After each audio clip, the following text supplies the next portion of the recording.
Hello everyone, welcome to ट्रोइस and PCS. दोस्तों, polity के कंटेक्स्ट में हम लोगों ने जो पार्ट वन के अंदर जितने भी चैप्टर्स गिवन हैं वो सारे के सारे चैप्टर्स हम लोगों ने कंप्लीट कर लिए हैं। ठीक है। मतलब ऑलमोस्ट सारे चैप्टर्स हमने कंप्लीट कर लिए हैं। लास्ट के ये दो चैप्टर्स जो है हमारे बाकी हैं, इसको हम पहले कंप्लीट कर लेते हैं। तो हमारा ये जो पार्ट वन है कॉन्स्टिट्यूशनल फ्रेमवर्क, इसमें सारे चैप्टर्स कंप्लीट हो जाएंगे। इसमें 12 चैप्टर्स हैं। ठीक है। 12 में इसलिए कह रहा हूँ क्योंकि मैंने आपको जो सेवन्थ एडिशन है लक्ष्मीकांत की, वहाँ पर जो अभी एक नया चैप्टर जो इनकॉर्पोरेट करा गया है वो भी मैंने आपको यहाँ पर करवाया था। ठीक है। और उसका नाम था कंसेप्ट ऑफ कॉन्स्टिट्यूशन, वो चैप्टर नंबर 3 है। ठीक है। तो हम पहले बात करते हैं अमेंडमेंट ऑफ द कॉन्स्टिट्यूशन की। आप अलग अलग जगह पर कॉन्स्टिट्यूशनल अमेंडमेंट के बारे में सुनते हो, अलग अलग प्रकार की अमेंडमेंट्स के बारे में सुनते हो। ठीक है। कि ये वाली जो अमेंडमेंट है ये ऐसे आ सकती है ऑर्डिनरी मेजोरिटी से, इफेक्टिव मेजोरिटी से, सिंपल मेजोरिटी से। ठीक है। फिर special majority case 1, case 2, case 3। तो उसके लिए एक डेडिकेटेड चैप्टर है लक्ष्मीकांत के अंदर। ज़्यादा बड़ा चैप्टर तो नहीं है लेकिन फिर भी इम्पॉर्टेंट है। इससे अलग से भी खींचे क्वेश्चन निकलते हैं और अमेंडमेंट की जितनी नॉलेज आपको है उसके बियॉन्ड आपको और ज़्यादा कंसेप्चुअल क्लैरिटी इससे मिलेगी। ठीक है। तो हम बात करते हैं चैप्टर नंबर 10 की, अमेंडमेंट ऑफ द कॉन्स्टिट्यूशन। अगर आपके पास सेवन्थ एडिशन लेटेस्ट एडिशन है तो वो चैप्टर नंबर 11 होगा आपके लिए। सबसे पहले बेसिक इंट्रोडक्शन। दुनिया के किसी भी अन्य रिटन कॉन्स्टिट्यूशन की तरह भारत का जो संविधान है, हमारे संविधान में भी एक स्कोप है फॉर अमेंडमेंट। यानी कि अब स्कोप जो है अमेंडमेंट का वो इसलिए है, संविधान निर्माताओं ने संविधान को प्रिपेयर कब करा? दिसंबर 1946 से लेकर नवंबर 1949 तक। इफेक्ट में हमारा कॉन्स्टिट्यूशन आता है ऑन 26 जनवरी 1950। लेकिन आप इमेजिन करके देखो, हमारे देश में अगर मैं ये साल आगे बढ़ाता चलूं, 1960s में मैं अगर चला जाऊं, हमारा इंडो चाइना वॉर होता है, इंडो पाक वॉर होता है। 1970s में चले जाऊं, बांग्लादेश लिबरेशन वॉर। 1980s के डिकेड में मैं चला जाऊं तो अलग अलग रीजन्स सेपरेट कंट्री बनाने की डिमांड कर रहे थे, सेसेशनिस्ट मूवमेंट होती है। 1990s में मैं चला जाऊं तो कोलिजन पॉलिटिक्स का एरा जो है वो शुरू होता है। साल 2000 में मैं चला जाऊं तो हम 21st सेंचुरी के अंदर एंटर कर रहे होते हैं। मैं 2010 के डिकेड में चला जाऊं और 20s के डिकेड में चला जाऊं, यहां पर हमें दो मेजर ग्रुपिंग्स यूपीए और एनडीए के बीच में पावर टसल देखने को मिलती है। इन सारी प्रक्रियाओं में, इवन यहां पर एलपीजी रिफॉर्म्स का आना या जो भी है, इन सारी प्रक्रियाओं में हमें टाइम टू टाइम नीड होती है। पहले चलो ठीक है, नीड छोड़ो, पहले आप समझो ज़माना 1950 से लेकर साल 2024 में हम लोग एंटर करने वाले हैं 4-5 दिन के अंदर। यहाँ तक ज़माना काफ़ी ज़्यादा बदल चुका है। ज़माना इन द सेंस कि देश के अंदर जो माहौल है, देश के लोगों की जो नीड्स हैं, जो उनकी कंडीशंस हैं, जो उनका स्टैंडर्ड ऑफ लिविंग है, आबादी है, अलग अलग रीजन्स की डेवलपमेंट है, इकोनॉमिक डेवलपमेंट है, सोशल डेवलपमेंट है, इंटेलेक्चुअल डेवलपमेंट है, मॉरल डेवलपमेंट है, ये लोगों की बदल चुकी है। लोग एक प्रोग्रेसिव स्टेज पर हैं लेकिन फिर भी बहुत सारी चीज़ें ऐसी हैं जो कि संविधान निर्माता जो लिख कर गए थे वो उनके ज़माने के हिसाब से ठीक थी, लेकिन आज के ज़माने के हिसाब से वो ठीक नहीं है। ठीक है। इसलिए हमें किसी भी चीज़ में, आप लाइफ में देख लो चाहे कहीं पर भी देख लो, एक स्कोप हमारे पास होना चाहिए, स्कोप फॉर ट्रांसफॉर्मेशन या स्कोप फॉर चेंजिंग समथिंग। बहुत बेकार चीज़ होती है लाइफ में अगर किसी पर्सन का नेचर या आपका बिजनेस या आपका पैसा, कुछ भी ऐसी चीज़ हो, संसार में एक वर्ड सबसे बेकार होता है और वो है रिजिडिटी। अगर आप ये पर्सन के नेचर को कह लो तो यानी कि पर्सन फिर ढीठ है, वो स्टबन है, वो चेंज नहीं होने वाला। पर्सन का नेचर वो बेसिक वैसा ही है, वो अपनी अपनी ही सिर्फ सोचेगा और वो किसी के लिए चेंज नहीं हो सकता। ये तो हो गया पर्सन की बात। संविधान में या राजनीतिक माहौल में अगर रिजिडिटी ला दी जाए, यानी कि रूलर के दिमाग में, उसकी बुद्धि में कोई भी चीज नहीं ठूसी जा सकती है, बिकॉज उसने ऐसा डिसाइड कर लिया है कि जैसा वो सोच रहा है वही चीज ठीक है, जो वो चाहेगा वही होना चाहिए, जैसा वो करेगा और वही सबको मंजूर होना चाहिए। लेकिन हमारे देश में it is not the will of the ruler, it is not the willingness of the ruler, it is not the willingness of the PM and his council of ministers जिसकी वजह से हमारा देश चलेगा। हमारा देश चलता है as per the principles, as per the provisions imbibed, ingrained and written in the core book of this country, that is constitution. अब संविधान अगर लिखा गया है तो वो इंसानों के द्वारा ही लिखा गया है और इंसान गलतियों का पुतला होता है।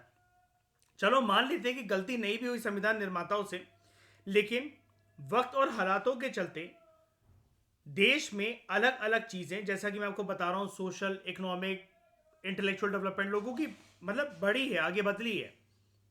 अब जैसे राइट टू प्रॉपर्टी को एक फंडामेंटल राइट की तरह देखा गया था, लेकिन वहीं पर अगर मैं बात करूं 1976 के 42nd अमेंडमेंट एक्ट की और 1978 के 44th अमेंडमेंट एक्ट की, इन अमेंडमेंट एक्ट्स के अंतर्गत इनके चलते और ये 1970s के डेकेड में प्रॉपर्टी को एक मौलिक अधिकार ना देखकर सिर्फ एक कानूनी अधिकार के तौर पर देखना, एक लीगल राइट के तौर पर देखना, ये उस जमाने की नीड थी जो कि 2 दशक आगे चलकर हुई जब से हमारा संविधान इंप्लीमेंट होता है। मतलब मैं 1950 से लेकर 1970 तक के पीरियड को स्ट्रेच करने की बात कर रहा हूँ। इनफैक्ट ये टच कर गया था time period 44th amendment act से हटा था हमारा 7th fundamental right to property, और फिर वो लीगल राइट बन गया था अंडर आर्टिकल 300A। तो वो ऑलमोस्ट 28 साल 30 साल की बात हो गई है। जमाना उस टाइम पर बदल गया, ठीक है।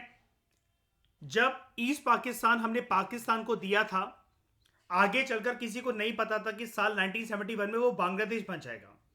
बांग्लादेश के साथ हमारे रिश्ते शुरू से ही काफी अच्छे रहे हैं, बहुत अच्छे टर्म्स पर हमने चलाए हैं, लेकिन बांग्लादेशियों को और हिंदुस्तानियों को जो कि एक दूसरे के बॉर्डर के आसपास रह रहे थे, उनको बहुत तकलीफें होती थी, बहुत दिक्कत, बहुत मुशक्कतों का सामना उनको करना पड़ा है कि हमारे कुछ गांव हैं ऐसे जो कि दूसरी साइड है, और सेम ये कंप्लेंट बांग्लादेश की साइड से होती थी और इंडिया की साइड से भी होती थी। तो हमने टेरिटोरियल एनक्लेव्स एग्रीमेंट बांग्लादेश के साथ करे, अलग अलग प्रधानमंत्री जो कि बांग्लादेश में आए, अलग अलग प्रधानमंत्री जो कि इंडिया में आए फ्रॉम 1970s टू 2015। 2015 में फाइनली जाकर हम एक अमेंडमेंट करते हैं, क्योंकि हमारा पार्ट 1 कॉन्स्टिट्यूशन का तो ये बोलता है कि इंडिया किसी भी फॉरेन टेरिटरी को ले सकता है लेकिन दे नहीं सकता किसी को भी। लेकिन ये चीज रिजिड नहीं है, ठीक है, ये चीज रिजिड नहीं है, चीज फ्लेक्सिबल है। जब हमने देखा कि ऐसे बहुत ज्यादा दिक्कत आ रही है, कुछ लोग जो हैं हिंदुस्तानी, वो बांग्लादेश के अंदर डेली बेसिस पर माइग्रेट नहीं कर सकते, डेली बेसिस पर ट्रैवल नहीं कर सकते, अपने घर परिवार रिश्ते नातों को छोड़कर वो बार बार आना जाना नहीं कर सकते हैं, सिक्योरिटी कंसर्न्स भी होते हैं। तो हमने कुछ एनक्लेव्स जो बांग्लादेश के पास थे वो इंडिया की तरफ ट्रांसफर करे, जो इंडिया के पास थे वो बांग्लादेश की तरफ ट्रांसफर करे, and this came to be known as land boundary agreement between India and Bangladesh, और constitutionally it came to be known as 100th amendment act of 2015। यानी कि हमारा कॉन्स्टिट्यूशन रिजिड नहीं है, हमारा कॉन्स्टिट्यूशन दोस्तों है फ्लेक्सिबल, ठीक है। इसलिए हम अपने कॉन्स्टिट्यूशन को एक नाम देते हैं, constitution as a living document. Constitution as a living document, क्योंकि लिविंग डॉक्यूमेंट इसलिए किसी भी चीज में एक जान या जीजीविषा, ठीक है, जीने की इच्छा को जीजीविषा कहते हैं, किसी भी चीज में एक जान या कोई भी चीज जो लाइवली है, आप उसको तभी कह सकते हो वो लाइवली है, कोई भी चीज जिसमें जान है, अगर वो वक्त, हालात, सिचुएशन के हिसाब से अपने आप को ढालना जानती हो या बदलना जानता हो या जानती हो।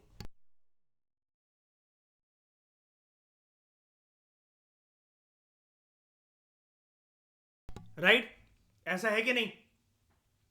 हमारे कॉन्स्टिट्यूशन में भी ये चीज स्कोप, इस चीज का स्कोप है। अदरवाइज जो पर्सन रिजिड है, स्टबर्न है, वक्त और सिचुएशन के हिसाब से अपने आप को बदलना नहीं जानता, तो उसके अंदर फ्लैश एंड ब्लड नहीं है, फिर तो वो सिर्फ एक हड्डियों का ढांचा है, वो सिर्फ एक स्केलेटन है। हमारा कॉन्स्टिट्यूशन स्केलेटन नहीं है। हमारे कॉन्स्टिट्यूशन में जो लिखा गया है संविधान निर्माताओं के द्वारा वो स्केलेटन है, वो एक फ्रेमवर्क है। लेकिन ये जो स्कोप है अमेंडमेंट का, ये हमारे कॉन्स्टिट्यूशन को प्रोवाइड करता है। आप चाहो तो इन वर्ड्स को लिख सकते हो। ये जो मैं वर्ड यूज कर रहा हूं स्केलेटन, या फिर मैं यहां पर एक वर्ड यूज करूंगा फ्लैश एंड ब्लड। ठीक है, ये चीज आपको क्लास 11th क्लास की जो एनसीईआरटी आपकी पॉलिटी की उसके अंदर देखने को मिल जाएगा। ठीक है, constitution as a living document chapter number 9 है उसका, या 10 है, उसका नाम ही है ये चैप्टर का, constitution as a living document. उसके अंदर ये बताया गया कि कॉन्स्टिट्यूशन तो सिर्फ हमारा एक फ्रेमवर्क है, वो तो स्केलेटन है। उसके अंदर जो फ्लैश एंड ब्लड है वो एक स्कोप को लेकर है। उसके अंदर जो खून और मांस है कि हाँ वो मूव भी कर सके, सिचुएशन के हिसाब से अपने आप को ढाल सके, वो एक अमेंडमेंट का स्कोप है, वो हमें देता है ये flash and blood. I think आप बेसिक इंट्रोडक्शन तो समझ गए होंगे। अब चलो इसको थोड़ा सा और गहराई में जानते हैं। राइटर हमसे शुरू में यहां पर बोल रहे थे कि किसी भी अन्य रिटन कॉन्स्टिट्यूशन की तरह दुनिया की अलग अलग कंट्रीज हैं जिन्होंने अपनाया हुआ है, भारत के संविधान में भी एक स्कोप है अमेंडमेंट का। जैसा कि मैंने आपको इतना डिटेल में बताया ताकि हम अपने आप को एडजस्ट कर सकें according to changing conditions and needs. जैसा कि मैंने आपको बताया, वक्त, जमाने और हालातों के अनुसार हम अपने आप को बदल सकें, उस नए ढांचे में अपने आप को ढाल सकें। इसके एग्जांपल आप अभी तक जानते ही हो कि 106 अमेंडमेंट हो चुके हैं। तो यानी कि हमारे देश में 106 बार वो ऐसे कोर इश्यूज पे रियलाइजमेंट हुई है कि हाँ, जहां पर हमें अपने आप को, अपने संविधान को चेंज करने की आवश्यकता है, क्योंकि ज़माना अलग है और इस ज़माने के हिसाब से कुछ जो नीड्स हैं, कुछ जो चीज़ें हैं वो अलग तरीके से हैं। ठीक है, इतनी बात आई होप आप लोग समझ गए होंगे। ठीक है, however the procedure laid down for its amendment is neither as easy as in the Britain nor as difficult as in USA। जो भी प्रोसीजर ले डाउन करा गया है भारत के संविधान को के अमेंडमेंट को लेकर, ये इतना इजी भी नहीं है। ब्रिटेन में ना अमेंडमेंट करना कॉन्स्टिट्यूशन का बहुत इजी है। एक तो इस वजह से भी क्योंकि वो अनरिटन कॉन्स्टिट्यूशन है, लेकिन यूएसए के अंदर वो बहुत ज़्यादा डिफिकल्ट है। हमने यहाँ पर अपनाया हुआ है अपने अमेंडमेंट को लेकर, आप कह सकते हो ब्रिटेन और यूएसए के बीच में उनके प्रोसीजर को लेकर एक मिडल पाथ। ब्रिटेन की तरह वो इतना इजी नहीं है और अमेरिका की तरह, यूएसए की तरह वो इतना टफ नहीं है। ठीक है, हमारे कॉन्स्टिट्यूशन को आप कह सकते हो it is neither flexible nor rigid. अगर फ्लेक्सिबल भी नहीं है, रिजिड भी नहीं है, तो क्या है? It is an amalgamation, it is a synthesis of both. ठीक है, यानी कि सिंपल भाषा में अगर मैं आपको बताऊं इस लाइन का मतलब क्या है, नीदर फ्लेक्सिबल नॉर रिजिड, तो फिर जब कोई चीज फ्लेक्सिबल नहीं, रिजिड नहीं है, तो वो है क्या? तो वो सिंथेसिस है, वो कॉम्बिनेशन है, वो एमेलगमेशन है दोनों चीजों का। आसान भाषा में हम लोग उसको डील करते हैं। राइटर आपको यहाँ पर यह बताना चाहता है, या फिर संविधान निर्माताओं ने जो अमेंडमेंट का जो स्कोप छोड़ा था वो इस वजह से छोड़ा था। देखो, कॉन्स्टिट्यूशन के जो कुछ पार्ट्स हैं, कुछ जो हमारे संविधान के कुछ जो पार्ट्स हैं या कुछ जो प्रोविजंस हैं, हमारे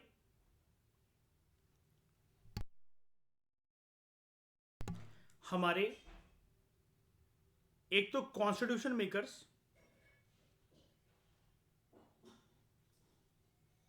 संविधान निर्माता, प्लस आगे चलकर सुप्रीम कोर्ट और हाई कोर्ट, इन्होंने ये रियलाइज करा कि यार ये ना होल्ड करते हैं वैल्यू ऑफ अटमोस्ट इंपॉर्टेंस।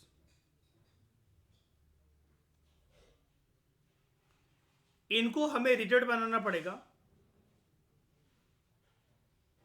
अब एक बात मैं आपको बताता हूं, संविधान में पहली बात तो ये है कि कोई भी चीज ऐसी नहीं है जो कंप्लीट तरीके से रिजिड हो। जब हम कहते हैं ना कि जब इसको रिजिड बनाना पड़ेगा, तो रिजिड का मतलब ये होता है इसके लिए there should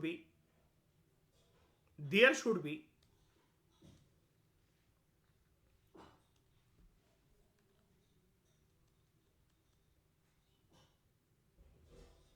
extremely difficult procedure, extremely difficult procedure or way for its amendment. जबकि जो पार्ट फ्लेक्सिबल है, they can be changed, they can be changed with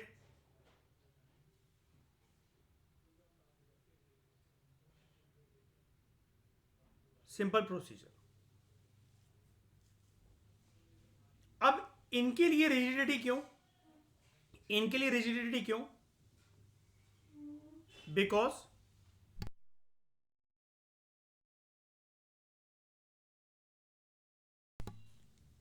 इनके लिए रिजिडिटी क्यों, फिक्सनेस क्यों? बिकॉज इसलिए ये जो है यहीं पर लिखा हुआ है ना मैंने, तो एक सेकंड रुकना. अटमोस्ट इंपॉर्टेंस होल्ड करके रखते हैं.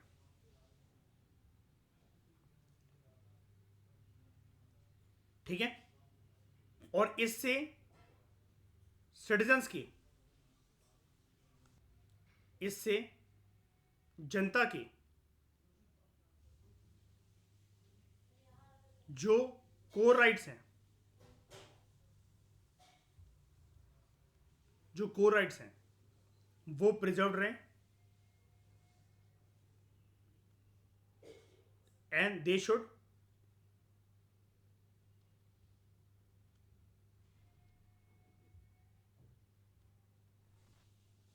not be touched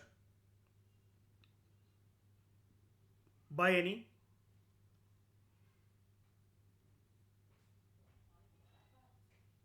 simple method. और सिंपल मेथड कौन सा होता है? फ्लेक्सिबल वाला. आपको बात समझ में आई? पहले मुझे बात बताओ, ये एनालिसिस समझ में आई सबको?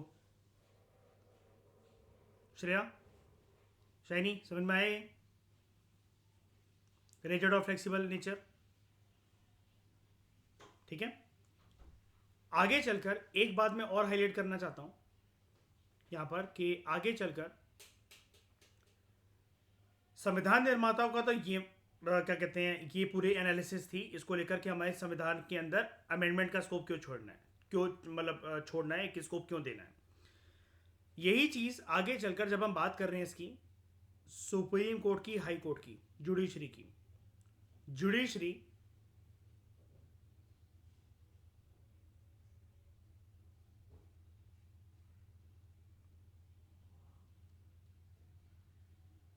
Keshavananda Bharati versus state of Kerala में एक टिप्पणी करते हुए सुप्रीम कोर्ट बोलता है कि ये जो चीज़ें ना, जो रिजिड आप जिसको बोल रहे हो, मतलब सुप्रीम कोर्ट बताता है कि जिसको हम रिजिड बोल रहे हैं कि उनके लिए बहुत डिफिकल्ट प्रोसीजर होना चाहिए चेंज करने का, उनके अमेंडमेंट करने का, या फिर वो चेंज होनी नहीं चाहिए. ये कोर राइट्स हैं क्योंकि सिटीजन्स के, they are to be preserve, they are not to be touched by any simple method.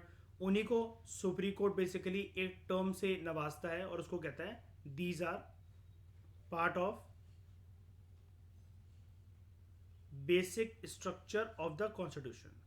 तो सुप्रीम कोर्ट के इस basic structure of the constitution की डिबेट को हम लोग कहते हैं बेसिक स्ट्रक्चर डॉक्ट्रिन. ठीक है. ये इमर्ज होकर आती है Kesavananda Bharati versus state of Kerala, और ये केस था साल 1973 का. और यहाँ पर हम इस डॉक्ट्रिन को क्यों इंपॉर्टेंट मान लेते हैं, क्यों हम बात मान गए? बिकॉज आप रीजन देख लो कि सुप्रीम कोर्ट कुछ बोल रहा है, लेकिन हमने इसको माना क्यों? संविधान में तो ऐसा कुछ लिखा नहीं हुआ था, लेकिन बेसिक स्ट्रक्चर डॉक्ट्रिन एक्सेप्टेंस में कैसे आ गई?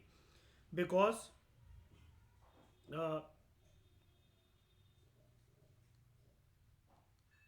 हितरटू, अभी तक इस केस में हितरटू मैं किसको कह रहा हूं?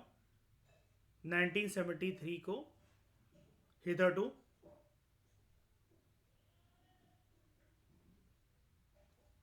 Supreme court had set up its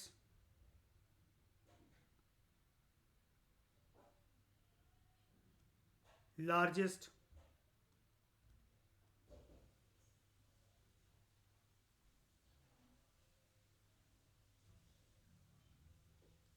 judicial bench ever.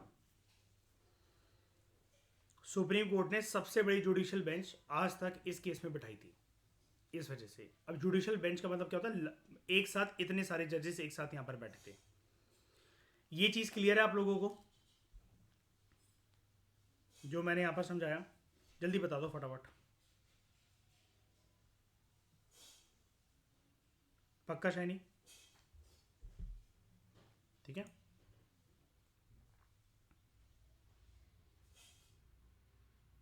यानी कि एक्चुअली में कुछ ऐसा है हमारे संविधान में जो कंप्लीट तरीके से फ्लेक्सिबल हो?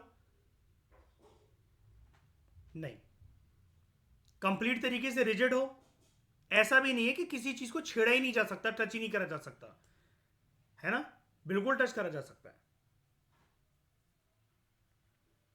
बिल्कुल टच करा जा सकता है।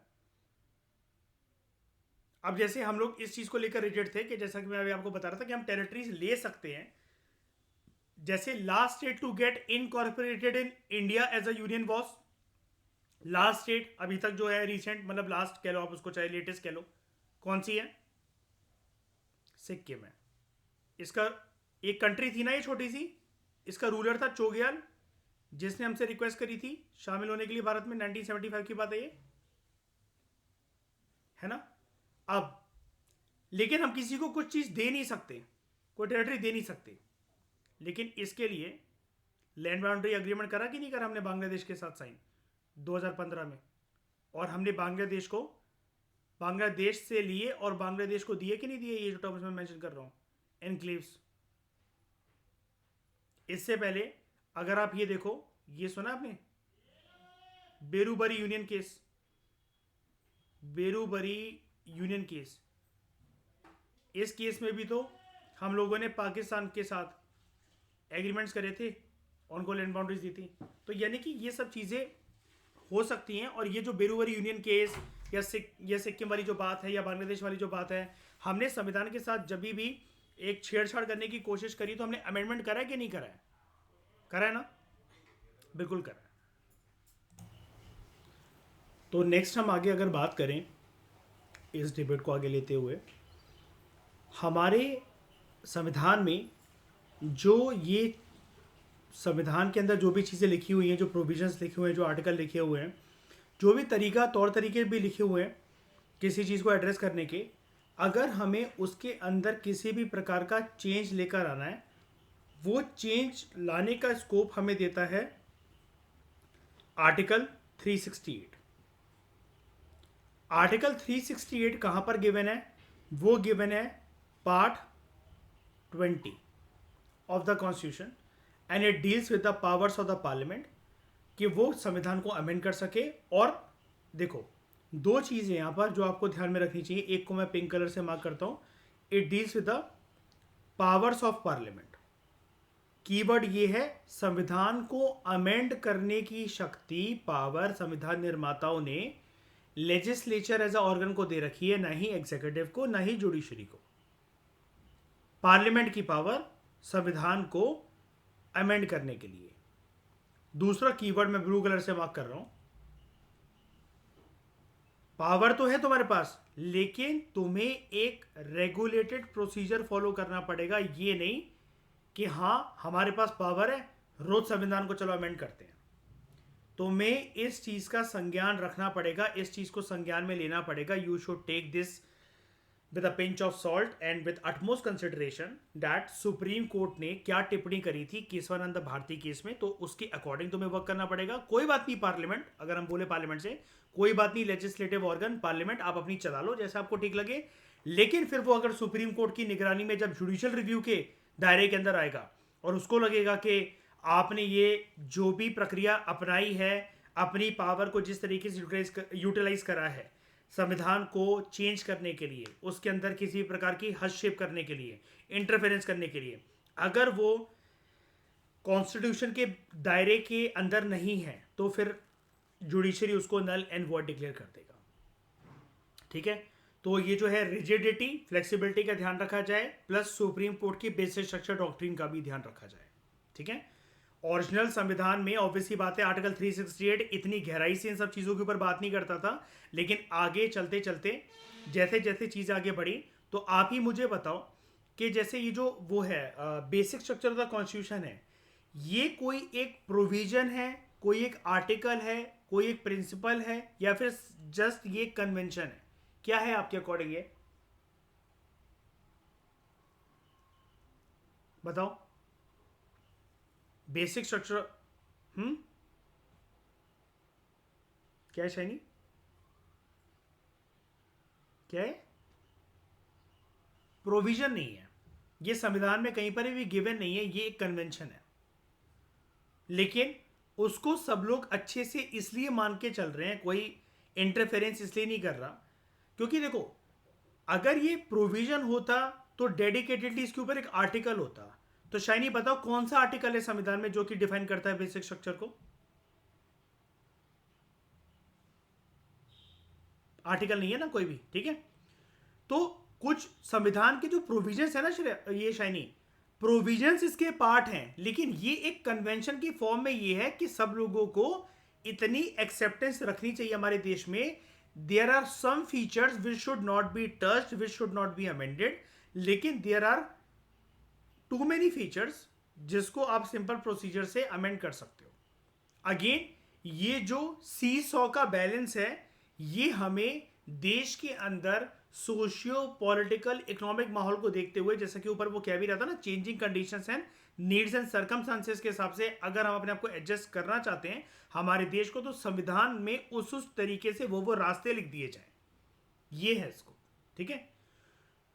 तो आर्टिकल 368 पार्ट 20 के अंदर जो संविधान के अंदर है, ये डील करता है पार्लियामेंट की पावर, कि वो संविधान को कैसे अमेंड करेगा, और उसके प्रोसीजर, कि क्या प्रोसीजर्स को फॉलो करना पड़ेगा। अब प्रोसीजर में, जैसा कि श्रेय आप जानते हो कि प्रोसीजर में बड़ी सारी चीजें जैसे ऐसे आती हैं कि कुछ जो प्रोविजंस हैं संविधान के यूजिंग आर्टिकल 368 शाइनी, तो वो हम चेंज कर सकते हैं थ्रू सिंपल मेजोरिटी, है ना। कुछ जो चीज़ें हैं थ्रू इफेक्टिव मेजोरिटी, कुछ जो चीज़ें हैं थ्रू स्पेशल मेजोरिटी, है ना, उसके भी केसेस होते हैं। ये सब चीज़ें हैं। किसी किसी के लिए हमें चाहिए होता है श्रेया कि हम पार्लियामेंट के दोनों हाउसेस से मेजोरिटी से वो डिसीजन को पास करवा दें, लेकिन इसके अलावा शाइनी फिर हमें नीड हो जाती है कि half of the consent of the state legislature भी होना चाहिए, है ना। 50% स्टेट लेजिस्लेचर जो है, उनकी जो विधानसभाएं हैं, विधान परिषद जो है, वो पास करें, है ना, उस चीज़ को। तो इट स्टेट्स दैट पार्लियामेंट में in the exercise of its constituent power amend by way of addition, variation, repeal any provision of the constitution in accordance with the procedure laid down for this purpose. Simple भाषा में बताता हूं मैं इसको। इस article under part 20, article 368 under part 20, इसका मतलब ये है, और ये कहता है, और इस लाइन का मतलब अगर हम लोग डिटेल में डिस्क्राइब करें कि ये आर्टिकल डील करता है with the powers of the parliament and it's procedure, ठीक है, टू अमेंड द कॉन्स्टिट्यूशन। तो पार्लियामेंट अपनी कॉन्स्टिट्यूएंट पावर का इस्तेमाल करते हुए, उस पावर को एक्सरसाइज करते हुए, कॉन्स्टिट्यूएंट पावर मतलब ये वाली पावर पार्लियामेंट के पास है, उसकी कोर पावर है। संविधान निर्माताओं ने पार्लियामेंट को, लेजिस्लेचर एज अ बॉडी को, लेजिस्लेचर एज अ ऑर्गन को नवाजा था इस पावर से, that you have right to amend constitution, ठीक है। कि पार्लियामेंट जो है संविधान में, अगर उसको कोई भी प्रोविजन, कोई भी चीज ऐड करनी है, चेंज करनी है या रिपील करनी है, ठीक है, किसी भी प्रोविजन को ऐड करना है, वेरी करना है या रिपील करना है, ठीक है, संविधान के अंदर, तो वो पार्लियामेंट सिर्फ तभी कर सकता है इन accordance with the procedure, in accordance with the procedure. और दूसरा कीवर्ड क्या है? Which is lead down for the purpose. Procedure वही आपको फॉलो करना पड़ेगा जो कि लिखा गया है। ये एक कैसे भी करके सेल्फ क्रिएटेड प्रोसीजर नहीं होना चाहिए, सेल्फ क्रिएटेड प्रोसीजर या सेल्फ क्रिएटेड रास्ता नहीं होना चाहिए। किसका, किसकी सेल्फ क्रिएशन की यहां पर मैं बात कर रहा हूं?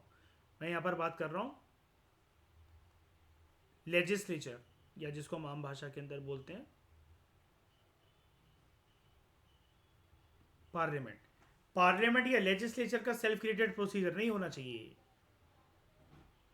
ठीक है। अब आप कहोगे पता कैसे लगेगा फिर पार्लियामेंट को, लेजिस्लेचर को, कि इसको कौन सी जो चीज़ है कैसे आर्टिकल 368 का यूज़ तो करना है।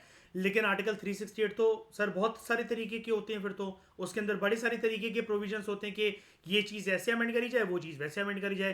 किसी किसी चीज़ में हमें 50% of the consent of the state legislature चाहिए, किसी किसी केस में हम सिंपल मेजोरिटी से कर सकते हैं, किसी किसी केस में हमें स्पेशल मेजोरिटी से करना पड़ेगा। तो प्रोसीजर कब क्या फॉलो करना पड़ेगा? तो देखो, पार्लियामेंट के अंदर सारी ना चीज़ें लिख रखी हैं कि ये है टॉपिक्स का सेट 1, ये है टॉपिक्स का सेट 2, ये है टॉपिक्स का सेट 3। यानी कि अगर हम किसी भी एक टॉपिक को पकड़ लें, उसके अंदर एक प्रकार से लिस्टिंग है, उसके अंदर एक प्रकार से लिस्टिंग है कि जब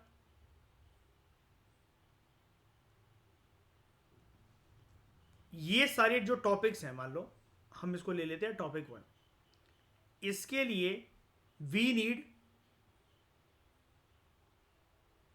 special majority of both houses of parliament plus 50% of consent of state legislatures. कि ये सारी वो चीजें हैं जो कि ऐसे जो कि अमेंड करी जा सकती हैं जब ये वाला केस होगा। सिमिलरली टॉपिक 2 में बोला जा सकता है कि अगर ये केस टॉपिक 2 का है तो हाँ, टॉपिक 2 के अंदर कोई भी जो चीज है वो एक ऑर्डनरी मेजोरिटी से अमेंड करी जा सकती है। इसके लिए टॉपिक 3 के लिए हो सकता है ये बोल दिया जाए कि हाँ, ये करा जा सकता है विद स्पेशल मेजोरिटी, लेकिन उस केस में हमें half of the consent of the state legislature की रिक्वायरमेंट नहीं है। तो ये चीज जो है ना, अब पढ़ो आप इसको। अगर पार्लियामेंट को अपनी कॉन्स्टिट्यूंट पावर का इस्तेमाल करते हुए कोई भी प्रोविजन, कोई भी आर्टिकल, कुछ भी चीजें संविधान में ऐड करनी है, चेंज करना है, रिपील करनी है, पार्लियामेंट वो सिर्फ तभी कर सकता है इन accordance with the procedure laid down for that purpose. For that purpose के मतलब कौन सा टॉपिक कैसे किस तरीके से वेरी करा जाएगा, चेंज करा जाएगा, अमेंड करा जाएगा, उसके अंदर कुछ एडिशन हो पाएगी। ठीक है, कैसे करके कुछ एडिशन हो पाएगी। जैसे अब एडिशन वाली अगर मैं आपको बात बताऊं, अगर मैं एक केस पकड़ लूं एडिशन का, एडिशन के केस में हम ये कह सकते हैं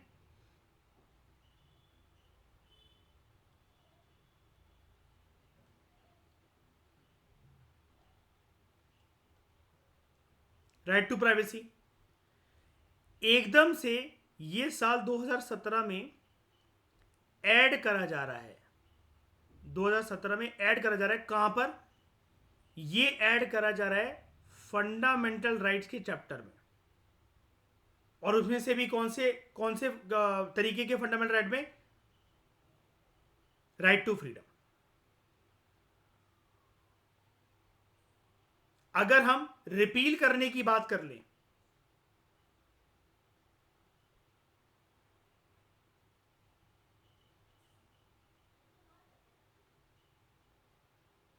दो 2014-15 की बात है,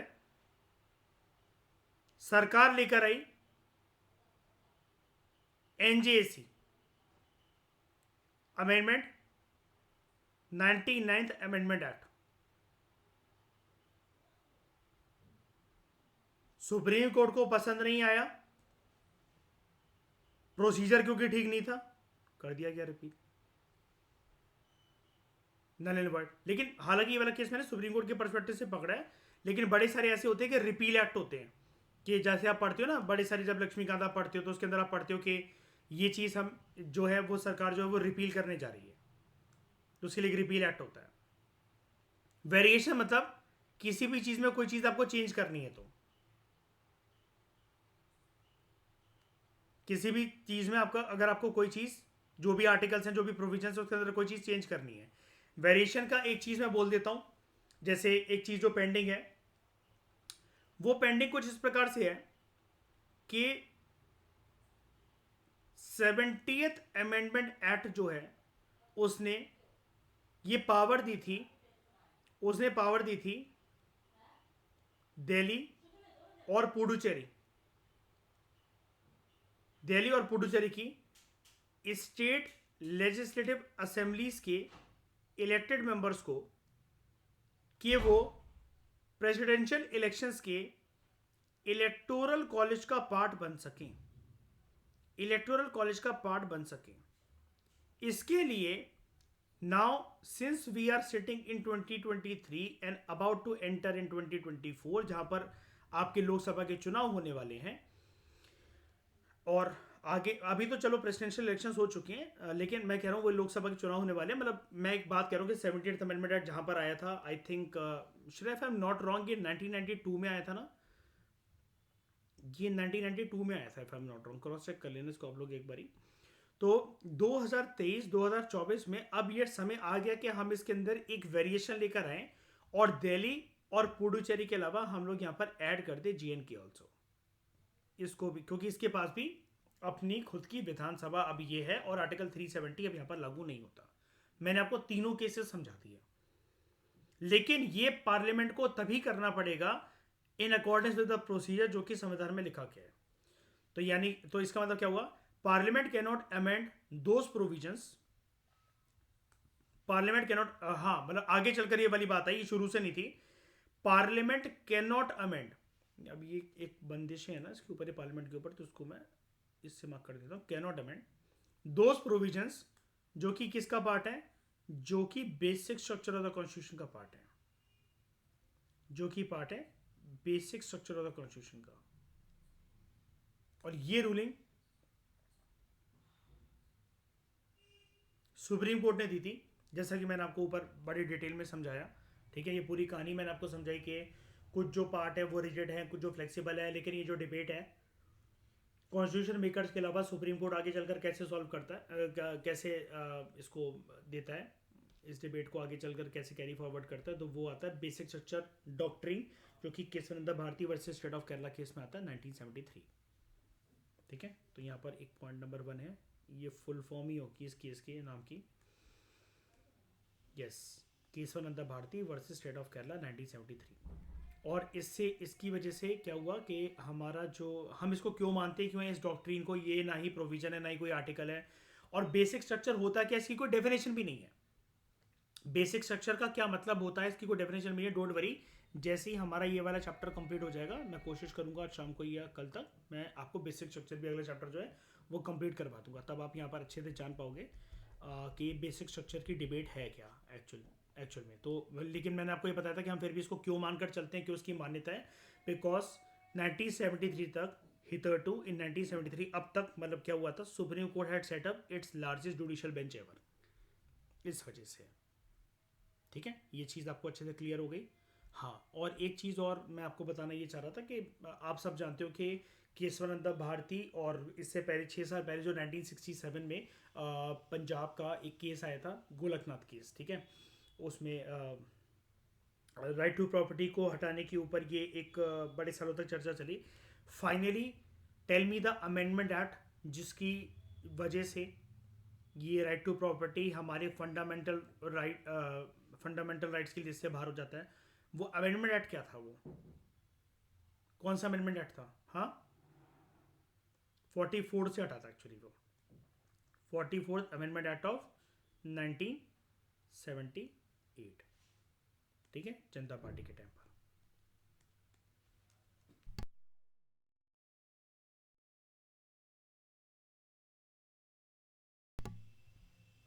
अब हम आगे बात करते हैं procedure for amendment. The procedure for amendment of the constitution, जैसा कि आर्टिकल 368 में ले डाउन करा गया है, आर्टिकल 368 में जैसा ले डाउन करा गया वो क्या है, ध्यान से समझना। नंबर 1, संविधान को अगर हमें अमेंड करना है, इस चीज के लिए हमें क्या लाना पड़ेगा, इस चीज के लिए हमें लाना पड़ेगा, we need to introduce a bill, we need to introduce a bill. और संविधान को अमेंड करने की प्रक्रिया can be initiated only through bill, यानी कि इट बिल जो है यहाँ पर, ये जो ओनली वर्ड है ना और बिल के साथ जो अटैच है, ये है एक प्रकार से संविधान को अमेंड करने की परमिशन या एक वे या एक प्रकार का प्रोसीजर का फर्स्ट है। ठीक है, ध्यान से समझाना, मैं इतनी अगर मेहनत करके एक एक कीवर्ड्स पे इतना फोकस कर रहा हूँ तो मैं कुछ आपको बताना ही चाह रहा हूँ यहाँ पर। प्रीवियस ईयर क्वेश्चन पेपर आप देख लो, आप एक बार इस चैप्टर की रफ रीडिंग मार लो और प्रीवियस ईयर क्वेश्चन पेपर करके दिखा दो। ठीक है, नहीं हो पाएंगे आपसे क्योंकि इसमें ग्रेटर अंडरस्टैंडिंग चाहिए, आप ट्रैप हो जाओगे फिल्म्स के अंदर जो स्टेटमेंट्स और यूपीएससी पटकता है। इसलिए एक एक शब्दों को समझ के चलो। जैसे अब यहाँ पर ये जो है, ये वाली बात बहुत इंपॉर्टेंट है। मैंने आपको क्या बोला, इन अकॉर्डेंस विद द प्रोसीजर, लेकिन प्रोसीजर के केस में मैंने आपको ये बताया कि ये जो है ये सेल्फ क्रिएटेड प्रोसीजर नहीं होना चाहिए पार्लियामेंट का या लेजिस्लेचर का। वो ले डाउन जो करा गया है, जो लिखा गया संविधान में, सिर्फ उसी के अकॉर्डिंग होना चाहिए। प्रोसीजर को चेंज नहीं कर सकते हो, संविधान को चेंज कर सकते हो। ठीक है, संविधान को चेंज करा जा सकता है, प्रोसीजर को नहीं करा जा सकता है चेंज। ठीक है, वो प्रोसीजर अलग अलग टॉपिक के लिए पहले से ही ले डाउन है कि कहाँ पर कैसी मेजोरिटी चाहिए। हर चीज़ के लिए अगर सिंपल मेजोरिटी कर देगी तो सरकार तो पूरा संविधान ही बदल कर रख दे। ठीक है, तो अमेंडमेंट जो है संविधान का, it can be initiated only by introduction of a bill. जब एक बिल इंट्रोड्यूस होगा सिर्फ तभी करा जा सकता है, फॉर द पर्पस। और पर्पस क्या है यहाँ पर, हमें ऑब्वियस ही बात है संविधान को अमेंड करने का पर्पस है या उसके किसी प्रोविजन को अमेंड करने का पर्पस है। पूरा संविधान तो एक साथ वैसे भी नहीं हो सकता। ठीक है, चेंज नहीं हो सकता। यही तो हमारे संविधान की ब्यूटी है कि साउथ एशिया में जितनी भी कंट्रीज हैं उन सबके संविधान जो हैं वो दोबारा से लिखे गए हैं, दे आर री रिटन। और एक बार नहीं, ऐसा कम से कम 3-3, 4-4 बार हुआ है अलग अलग कंट्रीज में। इंडिया का लेकिन कॉन्स्टिट्यूशन क्या है, इंटैक्ट है। वो इसलिए क्योंकि जो जो चीज़ें सड़ जाती हैं हम उनको रिपील कर देते हैं। जो चीज़ों में जिसके पुर्जे खराब होते हैं हम उसमें वेरिएशन ला देते हैं। जब जब हमें इंटीरियर डेकोरेशन करते हुए कुछ नई चीज़ें इंट्रोड्यूस करने की जरूरत होती है, हम नए नए एडिशंस करते हैं। यानी कि हम अपने संविधान को वक्त, सिचुएशन, हालातों के हिसाब से एकदम फ्रेश रखने की कोशिश करते हैं। और ये सब पॉसिबल है only through amendment of the constitution. Amendment का जो स्कोप है उसके थ्रू। और इसके लिए एक पावरफुल जो आर्टिकल है, दैट इज आर्टिकल आपका ये 368, जो कि हम ऊपर पढ़ रहे थे, ये 368। ठीक है, तो आना चाहिए। अब दूसरा रूल ये कहता है इसी में, ये जो बिल आप लेकर आए हो संविधान को अमेंड करने से रिलेटेड, ये आप पार्लियामेंट के किसी भी हाउस में इंट्रोड्यूस कर सकते हो, किसी भी हाउस में, either house of the parliament. आप इस बिल को किसी भी हाउस ऑफ द पार्लियामेंट, किसी भी पार्लियामेंट के हाउस में इंट्रोड्यूस कर दो। अब यानी कि इसका मतलब ये हो गया कि कॉन्स्टिट्यूशनल अमेंडमेंट बिल जो है वो लोकसभा में भी आ सकता है और वो राज्यसभा में भी आ सकता है। लेकिन रूल क्या कहता है, रूल ये कहता है not in state legislature, not in state legislatures. यानी कि वो विधानसभा या विधान परिषद कोई सी भी हो, किसी भी राज्य की हो, वहां पर ये कॉन्स्टिट्यूशनल अमेंडमेंट बिल नहीं आ सकता। वहां पर एक कॉन्स्टिट्यूशनल अमेंडमेंट बिल नहीं आ सकता, सिर्फ वो लोकसभा या राज्यसभा में आ सकता है। पहला रूल क्लियर।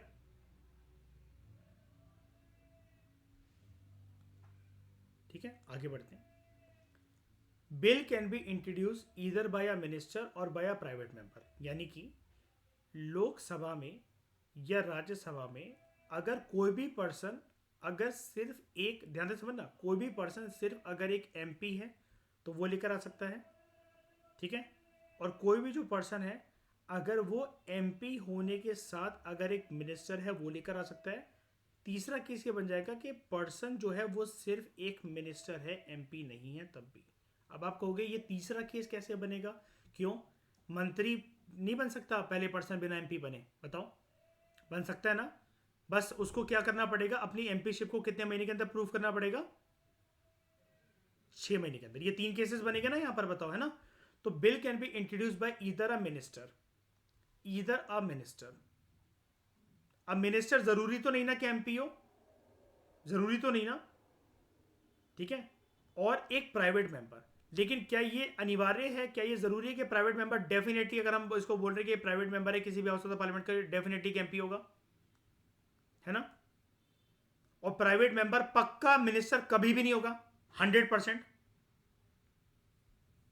है ना, क्योंकि नाम ही है ये प्राइवेट मेंबर। अगर वो एमपी होने के साथ साथ प्राइवेट मेंबर क्या, नॉर्मल एमपी। और प्राइवेट मेंबर किसको कहते हैं, जो कि सरकार का पार्ट ना हो, करंट सरकार का, और कोई मंत्री नहीं है वो, ठीक है। तो ये इसको कोई भी इंट्रोड्यूस कर सकता है, यानी कि कुल मिलाकर लोकसभा राज्यसभा के अंदर इसको, इस लाइन को पता है मैं कैसे समझता हूं या आपको कैसे समझाऊंगा। लोकसभा या राज्यसभा में कोई भी पर्सन आ जाओ, कोई भी पर्सन, कोई भी एमपी, चाहे तुम्हारे पास मंत्री का टाइटल है चाहे नहीं है, बात अगर पार्लियामेंट के दोनों हाउसेस की हो गई, कोई भी इसको इंट्रोड्यूस कर सकता है, कोई भी एक सिंगल पर्सन, और किसी भी हाउस होता है पार्लियामेंट में से, चाहे लोकसभा चाहे राज्यसभा। वो मंत्री है कोई फर्क नहीं पड़ता, वो एमपी है कोई फर्क नहीं पड़ता, मंत्री होने के साथ एमपी है कोई फर्क नहीं पड़ता, मिनिस्टर है मंत्री है लेकिन एमपी नहीं है कोई फर्क नहीं पड़ता। ओके। और इस केस में देखो हर एक पॉइंट में ना दो दो केसेस हैं। जैसे अगर आप पहले पॉइंट को देखो, वो बोल रहा था किसी भी हाउस में आ सकता है, ठीक है। फिर दूसरा केस बोलता है रूल समझाता है कि not in the state legislature. अगले पॉइंट में कहता है कि कोई भी मिनिस्टर लिया या प्राइवेट मेंबर लिया है। दूसरा रूल ये समझा रहा है it does not require prior permission of president. आप कहोगे ऐसा कौन सा बिल होता है यार जिसके लिए प्रेसिडेंट की प्रायर परमिशन चाहिए होती है इंट्रोड्यूस करने के लिए, बताओ कौन सा बिल होता है शाइनी। शाबाश। क्योंकि कॉन्स्टिट्यूशनल अमेंडमेंट बिल एक मनी बिल नहीं है, तो यहां पर हमें प्रेसिडेंट की प्रायर परमिशन की आवश्यकता नहीं है। ओके। उसके बाद अगला rule, bill must be passed in each house, bill must be passed in each house by special majority. यानी कि ईच, देखो दो कीवर्ड्स हैं आ गए यहां पर। जब वो कह रहा है हमें बिल, एक तो मस्ट बी पास्ड, कंडीशन ये है each house of the parliament, ठीक है। और मेजोरिटी कैसी, मेजोरिटी हमें चाहिए यहां पर स्पेशल मेजोरिटी, स्पेशल मेजोरिटी। अब इसको आगे बढ़ने से पहले जरा डिकोड करते हैं जरा। मस्ट बी पास्ड इन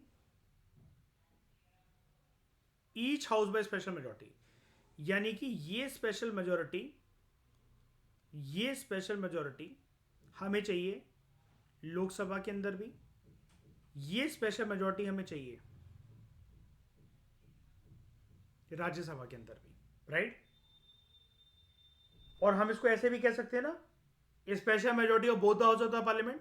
लेकिन बात वही है कि एक एक हाउस से पहले वो आना चाहिए मेजोरिटी से, है ना।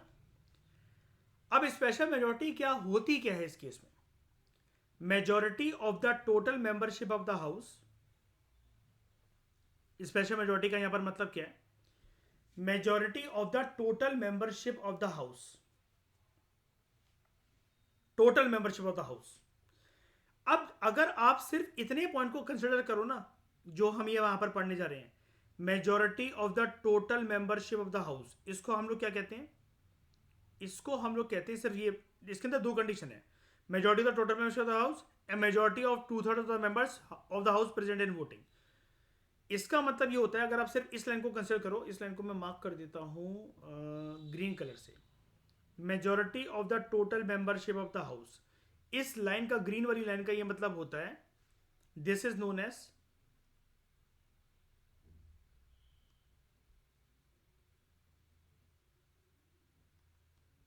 एब्सोल्यूट मेजोरिटी,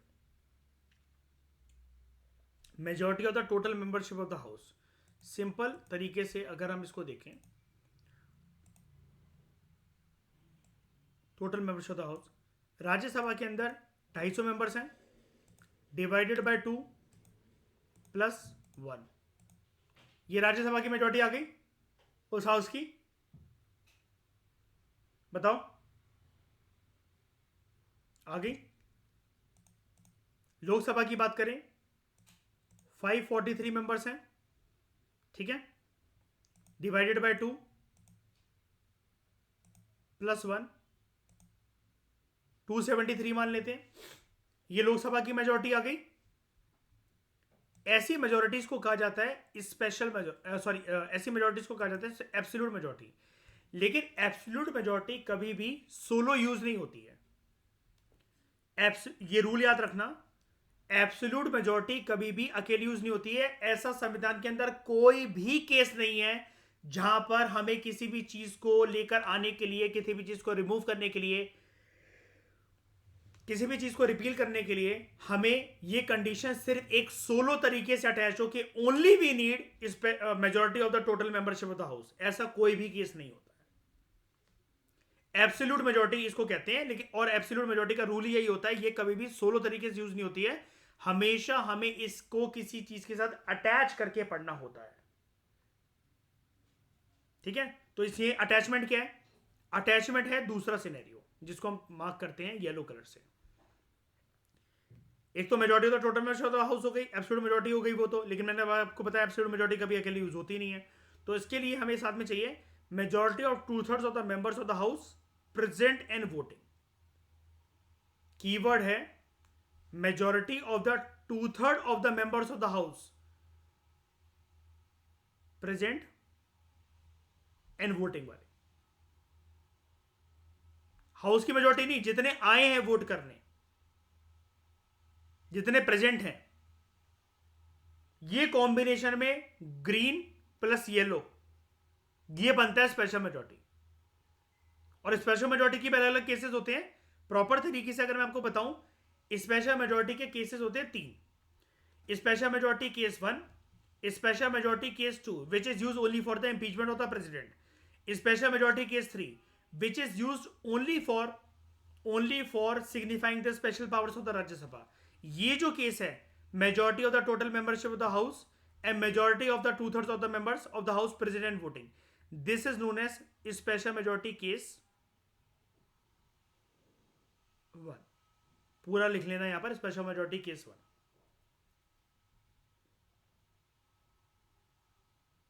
केस 1, ठीक है। यानी कि प्रोसीजर क्या है अंडर आर्टिकल 368 संविधान को अमेंड करने का? नंबर 1, बिल हाउस इंट्रोड्यूस होना चाहिए, ठीक है। पार्लियामेंट के किसी भी हाउस में इंट्रोड्यूस हो सकता है, लेकिन स्टेट लेजिस्लेचर में नहीं हो सकता।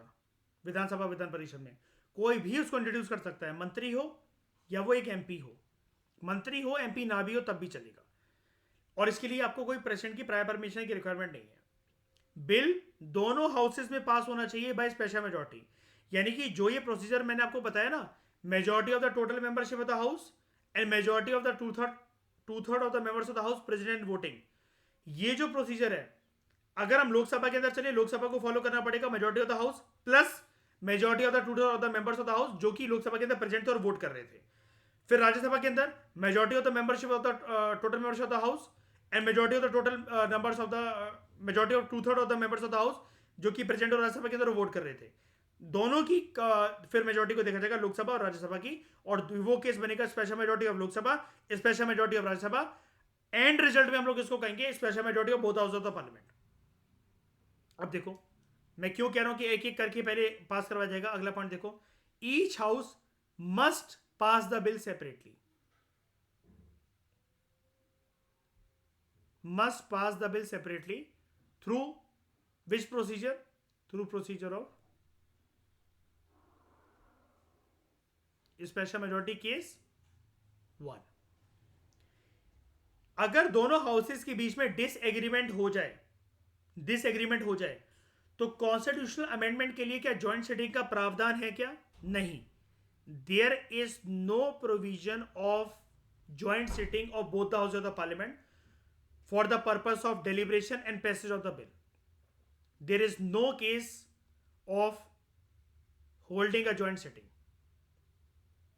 Joint sitting को हमेशा कौन बुलाता है?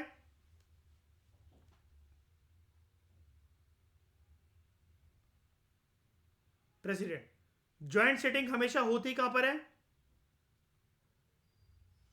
लोकसभा। ज्वाइंट सिटिंग के अंदर हमेशा प्रिसाइडिंग ऑफिसर कौन होता है?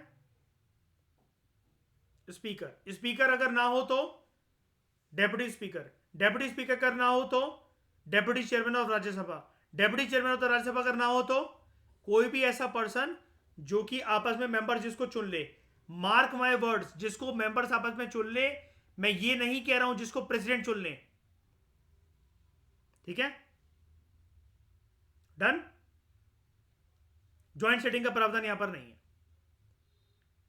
अगर वो बिल जो आया कॉन्स्टिट्यूशनल अमेंडमेंट के लिए, अगर वो ऐसा बिल है कि उसका मकसद ये है it seeks to amend the federal provisions of the constitution, अगर उस बिल का मकसद ये कि जो फेडरल प्रोविजंस है संविधान के अंदर, जिसके अंतर्गत आप जानते हो फेडरेशन का या फेडरल प्रोविजन का मतलब क्या होता है, it deals with division of power between centre and states. अगर कोई भी बिल ऐसा है जिसका मकसद ये है कि वो फेडरल प्रोविजन जो है संविधान के अंदर उसको चेंज करना चाह रहा है, it must also be ratified by legislatures of half of the states by simple majority. समझ गए? जो मैं आपसे ऊपर बात कह रहा था ना, ये जो मैं अलग अलग आपको केस से बता रहा था कि जो प्रोसीजर ले डाउन करा गया है, तो प्रोसीजर कैसे ले डाउन करा गया है, अगर कोई भी टॉपिक अगर जो है वो फेडरेशन से डील करता हो कि स्पेशल मेजोरिटी तो चाहिए है both house of the parliament की, plus half of the consent of the state legislature भी चाहिए। मैं आपको ऊपर पहले ही बता चुका हूं ये। इस केस में जो बिल है, it must also be ratified by legislatures of half of the state. 50% देश में हमारी जितनी भी विधानसभा सब में वो आएगा, लेकिन 50% of state legislature, Vidhan Sabha Vidhan Parishad depend करता है कि यूनिकैमरल स्ट्रक्चर है उस स्टेट का कि बाईकैमरल है, ऑफ स्टेट लेजिस्लेचर्स एटलीस्ट 50% से वो उनके हाउसेस में पास हो जाए। ठीक है, पास हो जाए। तो it must also be ratified by legislatures of half of the states by simple majority. हाँ, और जब ये उनकी लेजिस्लेचर में पास हो रहा है तो ये सिंपल मेजोरिटी से पास हो जाए। अब डेफिनेशन क्या होती है सिंपल मेजोरिटी की? Majority of the members of the house present and voting. ठीक है, यानी कि जो आप ये केस देख रहे थे, majority of the total members of the house, ये था एब्सोल्यूट मेजोरिटी। ठीक है, अगर आप यहां से अगर आप इसको देख रहे हो, majority of the 2/3 of the members of the house present and voting, इसको हम लोग कहते हैं क्या? इसको जानते हैं इस मेजोरिटी को क्या कहते हैं? Majority of the 2/3 members of the house present and voting.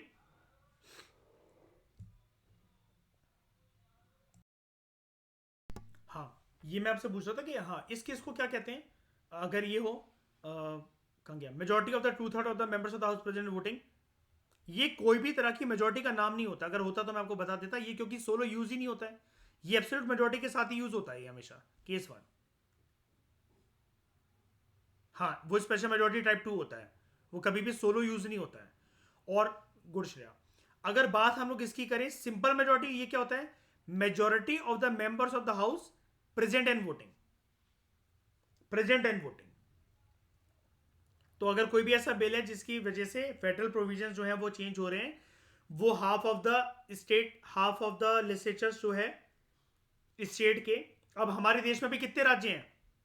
कितने राज्य हैं?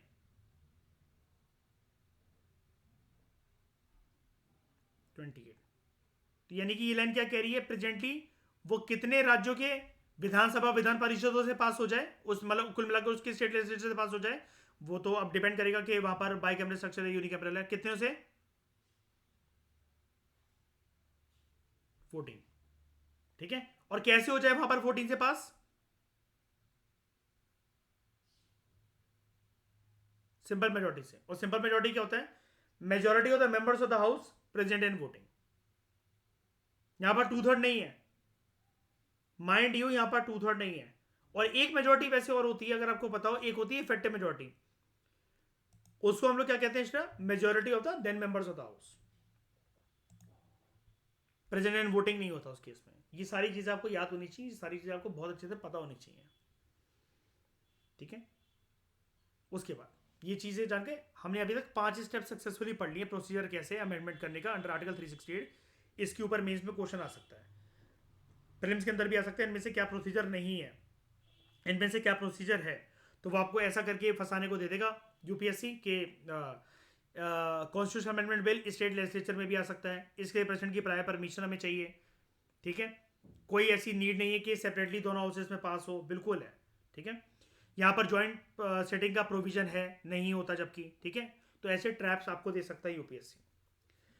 अब देखो 6 point, after duly pass by both the house of the parliament. Duly मतलब जो भी प्रोसीजर था, हमें क्या करना था प्रोसीजर के अंदर, स्पेशल मेजोरिटी केस 1 से अगर उसको जो पास करवाना था, after duly pass by both the house of the parliament and ratified by state legislatures, जहां पर नेसेसरी है, देख रहे हो, वो कह रहा है कि जहां पर हमें स्टेट लेजिस्लेचर से रेटिफाई करवाने की, यानी कि हमारे देश में जितने स्टेट लेजिस्लेचर है 50%, यानी कि 14 स्टेट लेजिस्लेचर पास करवाने की जहां पर आवश्यकता थी, जहां पर भी वो नेसेसरी है। अब नेसेसरी कौन से केस में? Only if that bill is dealing with only if that bill is dealing with amending the federal provisions. ठीक है, तो bill is presented to the president for assent, तब वो बिल जो है वो राष्ट्रपति को दे दिया जाएगा उनके सिग्नेचर के लिए। अब इस केस में प्रेसिडेंट इस बिल को हाउसेस की रिकंसिडरेशन के लिए वापस नहीं भेज सकते हैं। आई रिपीट, इस केस में प्रेसिडेंट कॉन्स्टिट्यूशनल अमेंडमेंट बिल को हाउसेस की रिकंसिडरेशन के लिए वापस नहीं भेज सकते हैं। प्रेसिडेंट को अपना एसेंट, अपना सिग्नेचर देना ही पड़ेगा ऐसे कॉन्स्टिट्यूशनल अमेंडमेंट बिल को, उनको अपना एसेंट देना ही पड़ेगा। ठीक है, ही और she must give his assent to the bill. He can neither withhold his assent to the bill nor can return the bill for the reconsideration of the parliament.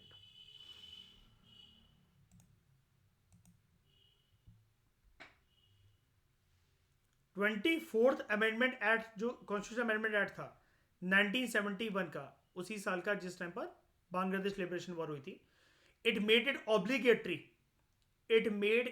Obligatory for the president. अब ये obviously बात है through Shrimati Indira Gandhi के initiative से हुआ होगा ये, राष्ट्रपति के लिए, कि उनको अपना संविधान संशोधन बिल पर हस्ताक्षर देना ही पड़ेगा उसको एक्ट बनाने के लिए। ये 24th amendment constitution amendment act से अनिवार्य कर दिया गया था, ऑब्लिगेटरी कर दिया गया था प्रेसिडेंट के लिए।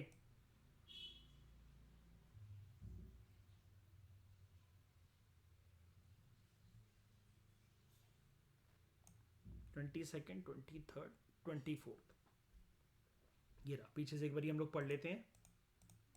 24th अमेंडमेंट एक्ट ऑफ 1971,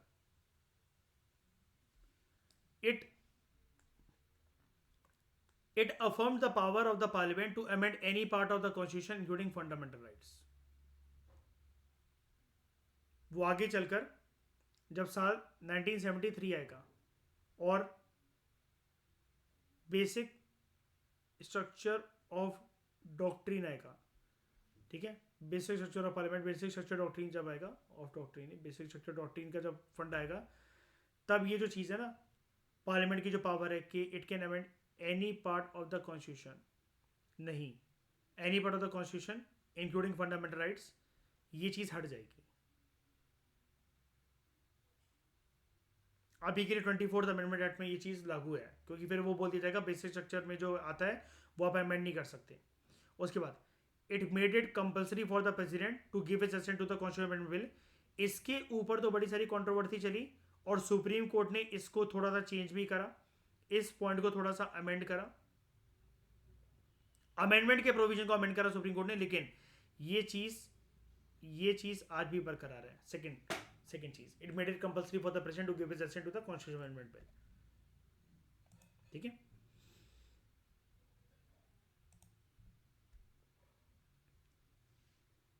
उसके बाद after the president's assent bill act बन जाता है, यानी कि वो एक बन जाता है constitutional amendment act, and the constitution stands amended in accordance with the terms of that. और तो कॉन्स्टिट्यूशन के अंदर वो प्रोविजन या वो चैप्टर, वो पार्ट, वो आर्टिकल, कुछ भी ऐसी चीज है, इस प्रक्रिया से वो अमेंड हो जाता है, वो चेंज हो जाता है। और हमने अमेंडमेंट को 3 पर्पज से करा होगा, या तो कोई भी चीज के अंदर कॉन्स्टिट्यूशन के अंदर किसी भी चीज को ऐड करने के लिए, नंबर 1, किसी भी चीज को वेरी करने के लिए, चेंज करने के लिए, या किसी भी चीज को रिपील करने के लिए। ये तीनों चीजें मैं आपको यहां पर पढ़ा चुका हूं बहुत अच्छे से, एडिशन, वेरिएशन, रिपील।